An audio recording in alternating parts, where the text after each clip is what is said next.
Hi there, welcome to Appy Chips YouTube channel. I am Ambajan and today we will learn how to install this app on Mac using Homebrew, which is also popularly known as simply Brew. But before we get started, let me answer some frequently asked questions first. To start with, what does a package manager like Homebrew does? Well, a package manager lets you install, uninstall or repair apps on your Mac. A package manager is very similar to App Store on macOS or Microsoft Store on Windows operating systems, except that a package manager uses commands that you type on Mac terminal to install or uninstall different programs. Some of the popular package managers for Mac include Homebrew, Nix, and Macports. And if you are coming from a Linux background, you will feel at home with Homebrew, especially if you have used package managers like apt, pacman, yum, etc. on Linux based operating systems. Next up, is it safe to install the Mac apps via Homebrew? Short answer, yes. In fact, Homebrew is the most popular and thus most widely used package manager on macOS. Moreover, Homebrew is a non-profit member of Software Freedom Conservancy Foundation, also known as SFC Foundation. Many other open source projects like Git, BusyBox, Samba, Wine are all part of this Software Freedom Conservancy organization. Also, you might be surprised to know that Homebrew is the most forked project on GitHub and it has the largest number of contributors on its GitHub repository.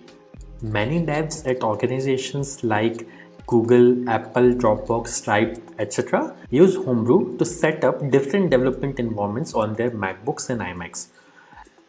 Next question.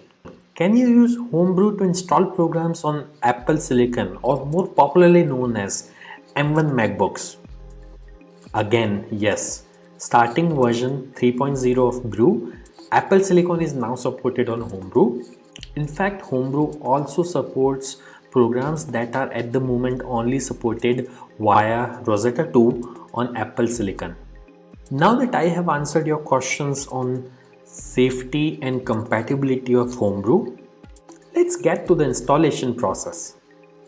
Before we can install anything using Brew, we need to install the package manager itself, that is Homebrew, on your Mac. So let's see now how can we install Brew on Mac. Let me open my Mac here. First, you need to press Command and space on your keyboard. This will open Spotlight Search on your Mac. And then you have to type terminal.app. You will see this terminal app. Simply double click on it to open terminal. Let me maximize this terminal window. Now we need to copy paste the command to install Homebrew from the Brew website. So open your web browser and simply go to the website brew.sh. Once you are on the website, you will see this section called Install Homebrew, which has a command that you can simply copy by clicking on this button over here.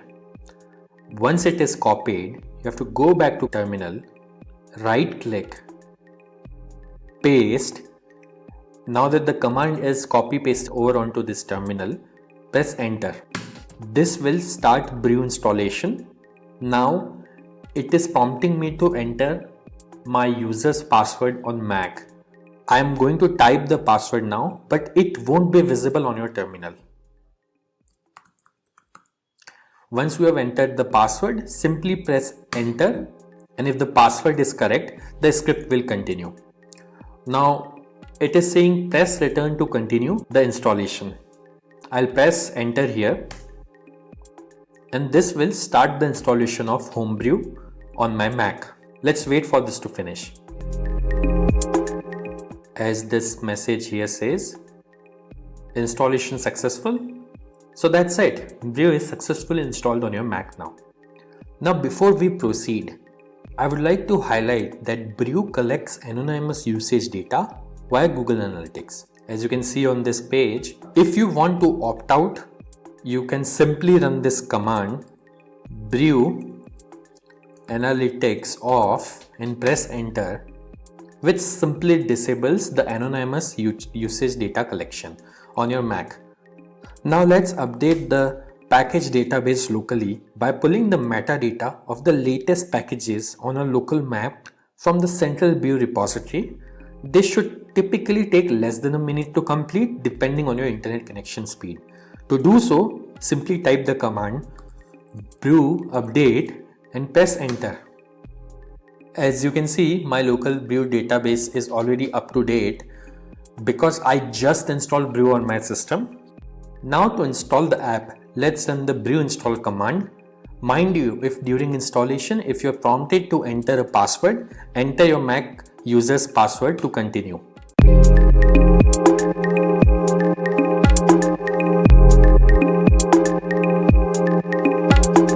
That's it. The installation was successful. If this video was useful, don't forget to hit the like button. And if you faced any problems during the installation in this video, please leave a comment below and somebody from AppyChip team will reply back to you. If in future any app installed using Brew stops working, then you can simply reinstall it using the command brew space reinstall space the name of the program. For example, I'll try to reinstall this program called Hello, which is already installed on my system. As you can see, it is downloading the program and it says reinstalling Hello, and now Hello is successfully installed.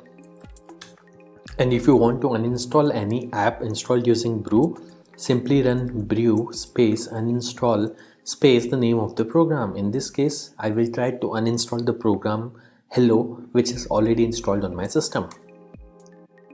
As you can see, within a few seconds, it says the program is successfully uninstalled. Also, over time, Brew might end up consuming disk space on your Mac as it keeps installers of the programs that you had installed on your hard disk in a cache directory.